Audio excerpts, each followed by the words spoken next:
तो hello guys, video अच्छी लगी तो लाइक सब्सक्राइब कमेंट कीजिए। दादाजी शहर में क्लर्क थे। उस दिन सारे लोग जल्दी कार्यालय का सारा काम खत्म करके घर की तरफ निकल रहे थे। दादाजी उस समय के बड़े अधिकारियों में से एक थे। रोज की तरह ही उस दिन काम खत्म होने के बाद घर के लिए अपनी गाड़ी से रवाना होने लगे। रास्ते में उन्हें हाट से कुछ सामान भी लेना था, तो वह अपने साथियों से अलग हो गए। उन्होंने घर की कुछ जरूरत के सामान लिए और गाड़ी आगे बढ़ा दी। आगे जाने पर उन्हें कुछ मछली बाजार दिखा दी। वे मछली खरीदने के लिए रुक गए। ताजी मछलियां लेने और देखने में टाइम ज्यादा ही गुजर गया। उनकी जब अपने गाड़ी पर नजर गई तो उन्हें आवाज हुआ कि आज तो घर जाने में बहुत देर हो जाएगी और ये सब लेकर घर पहुंचने में काफी समय लग जाएगा।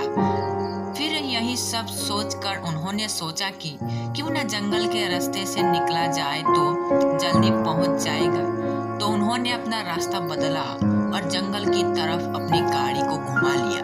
रात के 10 बज चुके थे। गाड़ी तेज रफ्तार से आगे बढ़ रही थी। तभी अचानक तेज ब्रेक के साथ गाड़ी को रोकना पड़ा। उनकी गाड़ी के आगे एक औरत जोर जोर से रो रही थी। उन्होंने सोचा इस वीराने में ये औरत क्या कर रही है। उन्हें लगा कि कोई मजदूर की पत्नी होगी जो नाराज होकर घर छोड़कर जंगल में भाग आई।